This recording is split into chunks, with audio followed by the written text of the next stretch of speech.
ሰላም አድማጮቻችን እንዴት ናችሁ?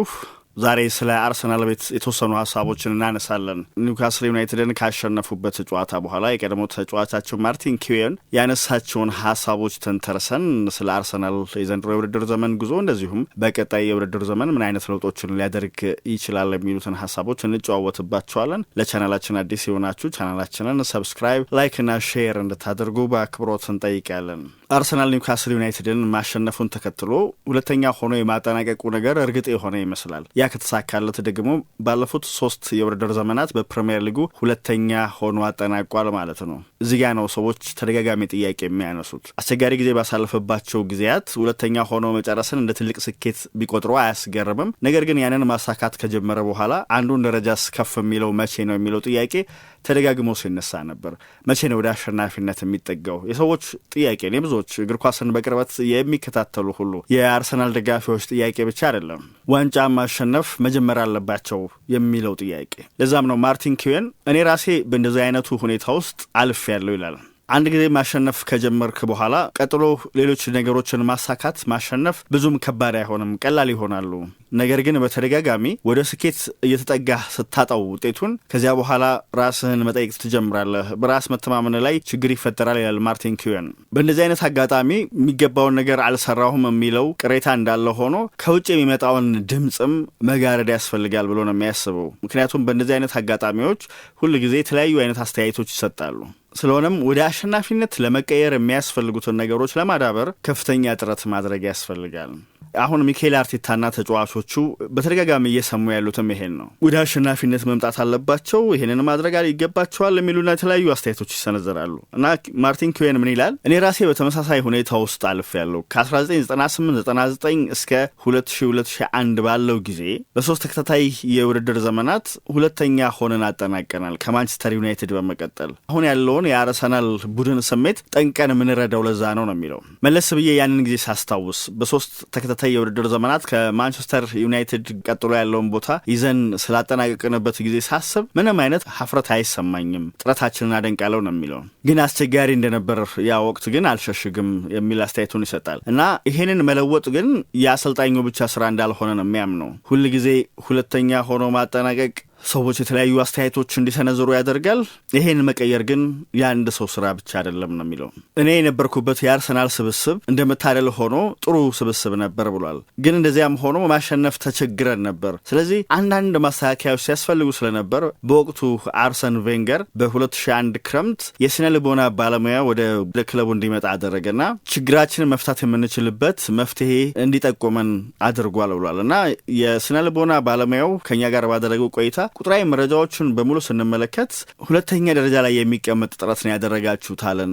ይህንን በፈጽሞ ልንቀበለው አልቻልንም ነበር አለ። ደስተኞች አልነበርንም። ግን አንድ ነገር ነገረን። በእኛ እንደሚያምን እና ቁጥራዊ መረጃዎችን መቀየር እንደምንችል አመላከተን። መልበሻ ክፍል ውስጥ ያሉ ተጫዋቾችን በሙሉ እየዞረ እየተመለከተ ስብጥሩ በጣም አስገራሚ ነው። የዓለም ዋንጫውን ያሸነፉ ተጫዋቾች በስብስብ ውስጥ አሉ። ከዚህ ቀደም ዋንጫዎችን ያሸነፉ ተጫዋቾችም ይታዩኛል። ስለዚህ ዳግም አሸናፊ መሆን የምትችሉበት እድል እየሰፋ ነው አለን። ራሳችን መፍትሄውን ከውስጣችን ማምጣት እንደምንችል ሊያመላክተን ያደረገው ነገር ነበር ነው የሚለው ማርቲን ኪዌን። እና ቬንገር ያንን ማድረጉ በጣም አስፈላጊ ነበር፣ በጣም ጠቅሞናል። አሁን ተመሳሳዩ ነገር አርቴታም ሊያደርገው የሚገባ ይመስለኛል። መልእክቶችን በዚህ አይነት መንገድ ማስተላለፍ አለበት ነው የሚለው። ምላሽ ሊሰጡ የሚገባቸው ተጫዋቾቹ ናቸው። ተጫዋቾቹ አምነው ሙሉ በሙሉ በሀሳቡ ተስማምተው ምላሽ ከሰጡ ያንን አንድ ደረጃ ከፍ ማለት ይችላሉ በሚል ነው ማርቲን ኪዌን የሚከራከረው። ምክንያቱም የራሱን ተሞክሮ ነው የሚያካፍለው። በ2001 የኤፍኤ ካፕ ፍጻሜ በሊቨርፑል ተሸንፈን እዛው በሚሊኒየም ስቴዲየም ቆሜ ፈጽሞ ይሄ ነገር ዳግመኛ በህይወቴ እንዲሆን አልፈቅድም አልፈልግም ብዬ ለራሴ እንደነገርኩት አስታውሳለሁ ይላል ማርቲን ኪዌን። ተመሳሳዩን ነገር ሌሎችም የቡድን ጓደኞች ያደርገውት ነበር። ስለዚህ ወደፊት ተንደረደረን እና በቀጣዩ ዓመት በካርዲፍ ቸልሲን በኤፍኤ ካፕ ፍጻሜ ያሸንፈን ዋንጫውን አነሳን። ከዚያም ከጥቂት ቀናት በኋላ ወደ ኦልድ ትራፎርድ አምርተን ደግሞ ማንቸስተር ዩናይትድን አሸንፈን የፕሪሚየር ሊጉን ዋንጫ ማሳካት ቻለን። ስለዚህ ለውጡ የጀመረው ከራሳችን ከተጫዋቾቹ ነው ይላል ማርቲን ኪዌን። እና ሁላችንም ያመንበት አንድ ነገር ነበር፣ አሸናፊ እስከምንሆን ድረስ ፈጽሞ አናርፍም የሚል። በ2001 ከነበረው ስብስባችን ላይ ብዙ ለውጦችን አላደረገን ነው የሚለው ኪዮን። በቀጣይ ውድድር ዘመን ግን የሁለትዮሽ ዋንጫ አሸናፊ መሆን ቻለን። ያደረግናቸውን ለውጦች ከተመለከታችሁ ወይ ካስታወሳችሁ ሶል ካምቤልን ቪንገር አምጥቷል። ለቶኒ አዳምስና ለእኔ ወዲያውኑ አንድ መልእክት አስተላለፈልን። ሶል በየጨዋታው ይሰለፋል፣ ከሁለት አንዳችሁ ደግሞ ከእሱ ጋር አጣማሪ የሆናችሁ ትጫወታላችሁ። ስለዚህ አንዳችሁ በተወሰኑ ጨዋታዎች ላይ እንደማትሰለፉ እወቁት ብሎን ሶል ካምቤል በቋሚነት እንደሚጫወትና ከሁለት አንዳችን እሱን እያጣመረን ወደ ሜዳ እንደምንገባ ነገረን። ሌላ ያመጣው ተጫዋች ከኤቨርተን አጥቂውን ፍራንሲስ ጄፈርሰን ነበር። ብዙ መለወጥ የሚያስፈልገው ስኳድ አልነበረንም፣ ጠንካራ ስኳድ ነበር የያዝ ነውና እነዚህ ለውጦች ግን አግዘውናል ብሏል። ይሄኛውንም የአርቴታን የአርሰናል ስኳድ ስመለከት ብዙ ማሻሻያዎች የሚያስፈልጉት አይመስለኝም። በተደጋጋሚ ሲነሱ የነበሩ ጥያቄዎች አሉ። ዋንጫ ማሸነፍ አለባቸው፣ ባዶ እጃቸው መጨረስ የለባቸው የሚል። ስለዚህ የተወሰኑ ቦታዎችን ነው ማስተካከል የሚገባቸው። ከነዚህ መካከል ደግሞ የአጥቂ መስመር ተጫዋች ማስፈረም ነው። ስለዚህ እንደዚህ አይነት ማስተካከያዎችን እንዲያደርጉ ነው የምጠብቀው። 2-3 ተጫዋቾችን ማስፈረም ከቻሉ በትክክለኛ ቦታዎች ላይ አሸናፊ መሆን የማይችሉበት ምክንያት አይታየኝም ይላል ማርቲን ኪዮን።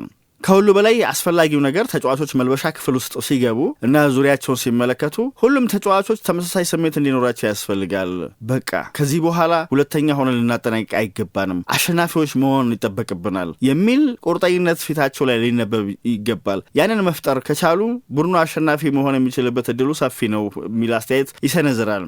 እንዲያውም በአርቴታ ያንን የማድረግ አቅም እንዳለው ለማሳየት ያለፉትን ጨዋታዎች ለአብነት ያነሳል። እንዲያውም መገኘት ብችልና መልበሻ ክፍል ውስጥ በሆን ብዬ የተመኘሁባቸው አጋጣሚዎች ነበሩ፣ የረፍት ሰዓት ንግግሮቹን ለመስማት ከነበረኝ ፍላጎት ይላል ማርቲን ኪዮን። ከኒውካስል ጋር በተደረገው ጨዋታ እንደዚሁም ከሊቨርፑል ጋር በአንፊልድ ባደረጉት ጨዋታ ከሳምንት በፊት የሆነውን በማስታወስ ከሳምንት በፊት በአንፊልድ ባደረጉት ጨዋታ 2-0 እየተመሩ ነው ወደ መልበሻ ክፍል ያመሩት። ግን መልበሻ ክፍል ተገቢውን የሆነ ማነቃቂያ ንግግር አሰልጣኙ ማድረጉ በግልጽ ታይቷል። ከረፍት መለስ የተለወጠውን ቡድን ስለተመለከተን ኒውካስልን በገጠሙበት ጨዋታም እንደዚሁ ጠንከር ያለ መልእክት እንዳስተላለፈ ይገመታል። ምክንያቱም መሪነት ባይወሰድበትም በዚህኛው ጨዋታ ነገር ግን ኒውካስል ዩናይትድ ጎል ሊያስቆጥር እጅግ የተቃረበበት አጋጣሚም ጭምር ነበር። ግን ከዚያ በኋላ ተለውጦ ታይቷል። ከረፍት መልስ ወደፊት ብቅ እንዲሉ የምንጠብቃቸው ትልልቆቹ ተጫዋቾች ልዩነት ፈጥሯል። አሁን ዴክላን ራይስ ያንን አጋጣሚ ወደ ጎልነት የቀየረበት መንገድ